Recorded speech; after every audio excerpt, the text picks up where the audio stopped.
Oke guys, kembali lagi di channel Vipatala. Di video kali ini saya bakal mereview sebuah motor dari Honda, yaitu Honda Forza 250.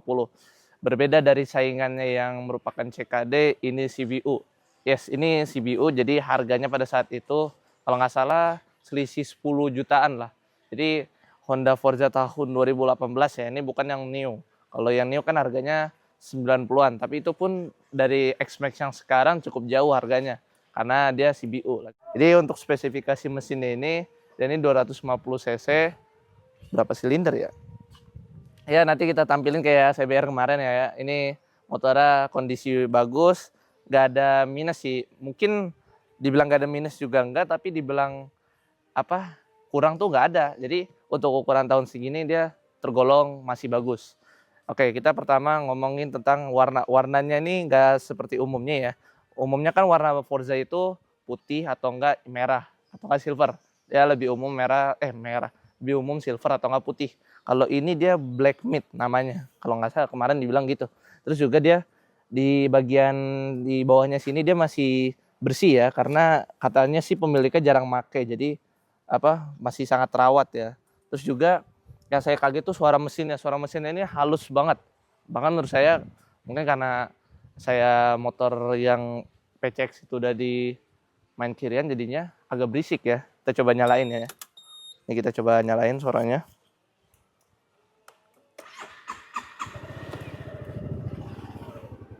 Ini suara aslinya sangat halus ya sebenarnya kalau pas dibawa, apalagi ini kalau kalau di RPM 2000-an ini dia masih agak geredek-geredek kalau pas jalan, tapi di atas 3000-an nanti dia udah mulai halus banget malah. Terus juga dia ini kelebihannya menurut saya yaitu posisi joknya yang udah nyaman bawaannya. Jadi posisi dia ini di belakang sini udah ada bantalan, jadi dia tuh nggak perlu nggak perlu dikasih apa-apa lagi lah, ini udah kayaknya udah nyaman ya.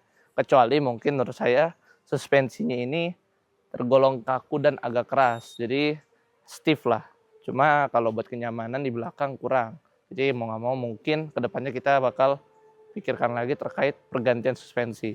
Lalu juga dia di bagian tangkai tangan belakangan nih udah ada kayak tempat buat mur.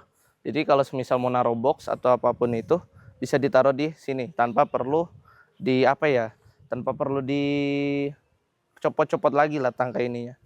Untuk posisi ininya tinggi saya 176, kita coba turunin. Nah, ini posisi saya nggak terlalu, buat saya ini nggak terlalu tinggi, nggak terlalu pendek, pas lah, napak sempurna dua kaki. Terus juga kalau jalan kan dia bisa gini, ini kaki saya hampir lurus ya, ini nyaman banget kalau misal jalan kemarin. Kalau bedanya sama X-Max mungkin di bagian kakinya ya, kalau X-Max agak pendek sedikit, tapi nggak masalah sih buat saya. Dia nggak terlalu banyak komplain lah. Suara halus, terus juga handling yang cukup bagus. Kalau X-Max tuh kayak perlu dimodif supaya jadi nyaman. Kalau ini bawaannya aja udah nyaman. Mungkin selera masing-masing ya. Ada yang perlu ditambahin part-part kayak suspensi baru atau apapun itu. Standar 2-nya ini cukup mudah. Saya nggak perlu banyak tenaga ya. Ini kayak jadi ini nggak perlu banyak tenaga dan ini udah kayak terbantu ya. Terus juga karena mungkin posisi ground clearance-nya agak pendek. Wheelbase-nya kan lebih panjang ya, sehingga buat ground clearance-nya jadi lebih rentan. Ya kita udah dijelaskan, kita hanya menjelaskan bagian-bagian ada di speedometer ininya saja.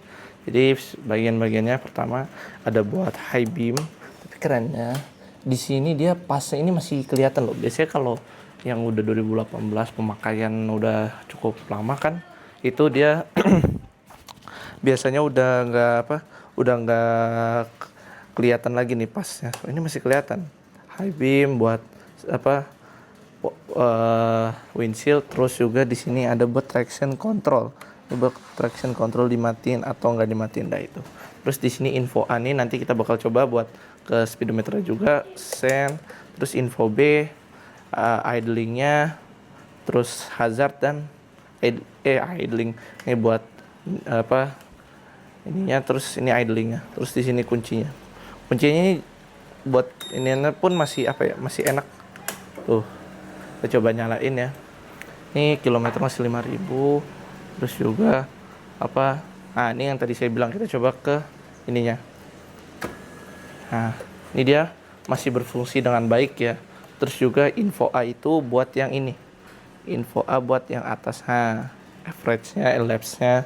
Kalau info B, ini info B buat ini. Buat yang di range, cons, total order trip ya. Ini buat air temperatura sama yang volt akinya. Ini ini sebenarnya ada range membantu banget ya, karena buat perjalanan kayak touring atau apapun itu dia apa enak sekali, karena nggak perlu, masih ada gambaran lah, walaupun mungkin gak 100% benar. Kita coba buka ke bagasinya ini luas banget jujur. Ini ada silika gel, terus ini ada separator buat misahin barang-barang. Ini bisa buat 2 helm, kita coba ambil dulu. Ini helmnya, ini helm Honda biasa sih, dia masih muat muat banget lah, masih muat. Nah, ini masih muat. Di sini dia juga masih muat karena kecil ukurannya.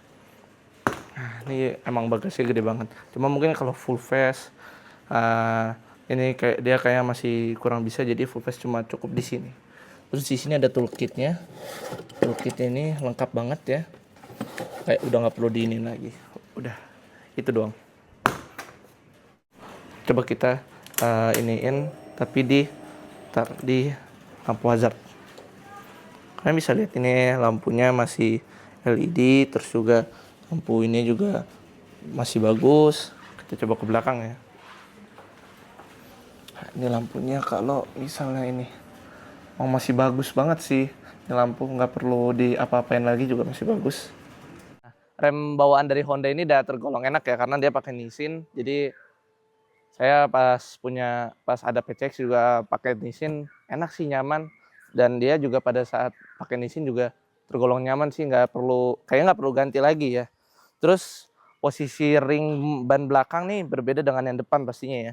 Kalau yang belakang nih 140, 70, ring 14. Lebih kecil dibanding yang depan ya. Kalau depan kalau nggak salah 15 deh. Kalau nggak salah 15 kalau nggak salah. Coba kita lihat 120, 70, ring 15. Iya. Yang depan nih lebih gede ukuran velg. Kalau belakang tuh gede ukuran bannya. Ya perbedaannya di ukuran ban dan velg aja. Beda 1 inch doang kalau ring. Oke, jadi kesimpulannya nih motor sangat nyaman. Kualitas Honda Forza ini bagus banget. Mulai dari build quality, penyimpanan depannya yang gede banget. Lalu juga posisi jok yang luas banget. Terus juga bagian spion-spionnya ini yang tertata rapi dan juga berbeda dari pesaing-pesaingnya.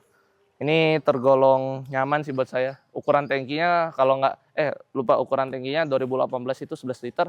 Kalau 2022 ke atas kalau nggak salah, atau yang baru tuh 11,6, beda 0,6 sih. Oke, sekian dulu reviewnya. Kurang lebih mohon maaf. Apabila ada yang ingin dikomentarkan di komentar, silahkan berkomentar. Jangan lupa like, comment, dan subscribe. Wassalamualaikum warahmatullahi wabarakatuh. Bye-bye.